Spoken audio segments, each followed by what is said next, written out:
चोरी करके कितना जीतोगे? वोट चोरी करके पूरे देश में, कर्नाटक में तुम चोरी किया, महाराष्ट्र में चोरी किया, और चोरी करके जीतने वाला व्यक्ति देश में सरकार चला रहा है। तो पहले रिजाइन करो ना सब लोग। जब वोटर लिस्ट ही गड़बड़ है तो इसी वोटर लिस्ट पर चुनाव हुआ था लोकसभा का, तो पहले हम सब लोग रिजाइन कर दें, प्रधानमंत्री भी रिजाइन करें। सीता मैया तो हमारी जिंदगी है, हम लोग तो सीताराम कहते ही हैं।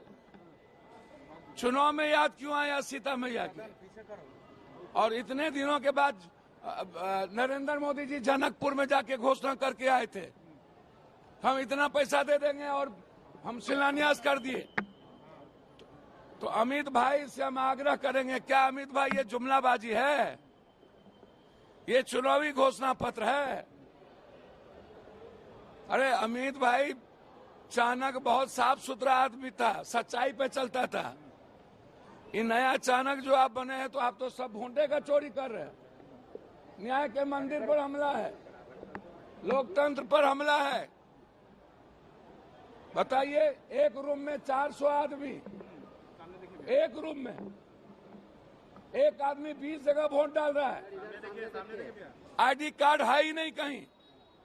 सीसीटीवी फुटेज उड़ा दिया बम्बई का, बोला 5:30 बजे के बाद 1 करोड़ वोट हो गया। हाँ, नेता राहुल गांधी जी ने पूछा वो सीसीटीवी कैमरा दीजिए, कहता उड़ गया। डिजिटल दीजिए, उड़ गया।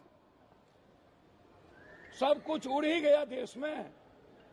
ये देश की जनता के साथ घोर अपमान है, बेईमानी है, डकैती कर रहा है। सीताराम, सीता तो मेरी माँ है।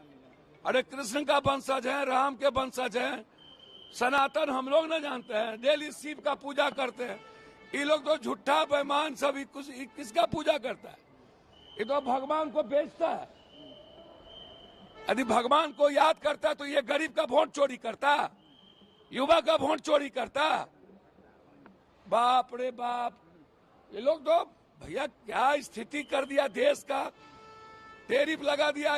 अब बताइए, ट्रम्प के डर से कुछ बोलता नहीं है।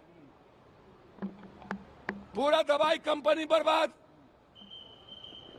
पूरा फार्मर्स का बर्बाद। ट्रम्प इसका क्या है? हिंदुस्तान का सबसे बड़ा दुश्मन ट्रम्प हो गया।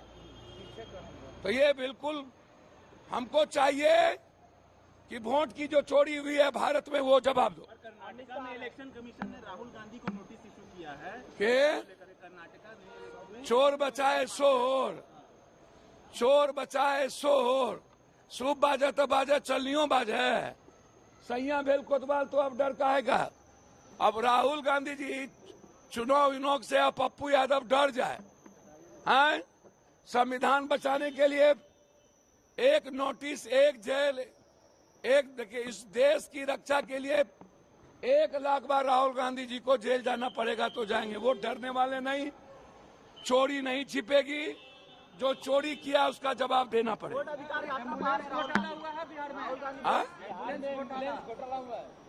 अब एम्बुलेंस सब तो चोर चोर मौसेरे भाई।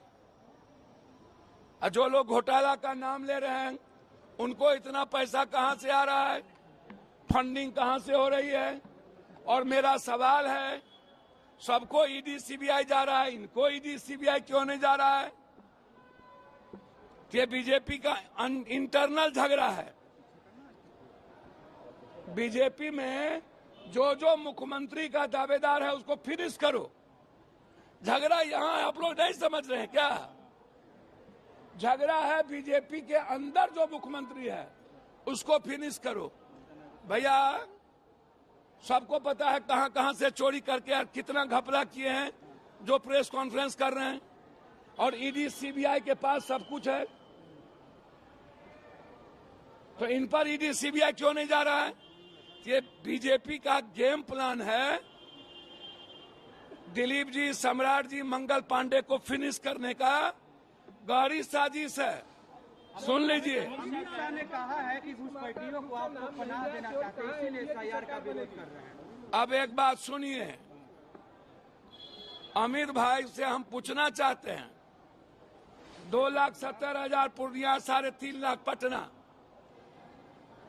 इसी घुसपैठिया के आधार पर आप प्रधानमंत्री बने हैं, तो पहले रिजाइन कर दीजिए।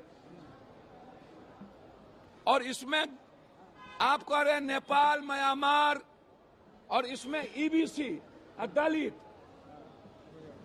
सबसे ज्यादा नाम कर दिया इन्होंने, ईबीसी, एसटी का, दलित का। तो क्या दलित ईबीसी घुसपैठिया है?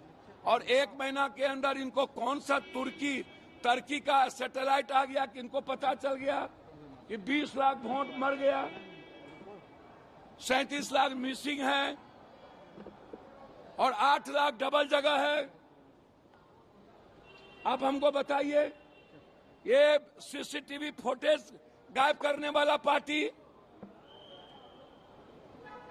इसीलिए अमित भाई, आप आरक्षण के दुश्मन, आप ईबीसी के दुश्मन, आप एसटी एससी के दुश्मन, आप ओबीसी के दुश्मन, आप लोकतंत्र के दुश्मन, और आप इस देश के दुश्मन।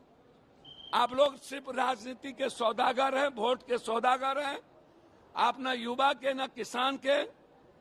आपको सीता मैया याद आया तो वाल्मीकि जी याद क्यों नहीं आए? तो वाल्मीकि जी का भी मूर्ति करिए। अब सीता मैया और वाल्मीकि जी हम लोग एक हैं। तो सीता मैया का हो गया, जनक धाम में कब होगा? जनकपुर में, जो वादा करके आए थे, बस चला दिया, बस रुकले रह गया, आज तक बस चलबे नहीं किया। क्या झूठा पार्टी सबसे बात। चलिए।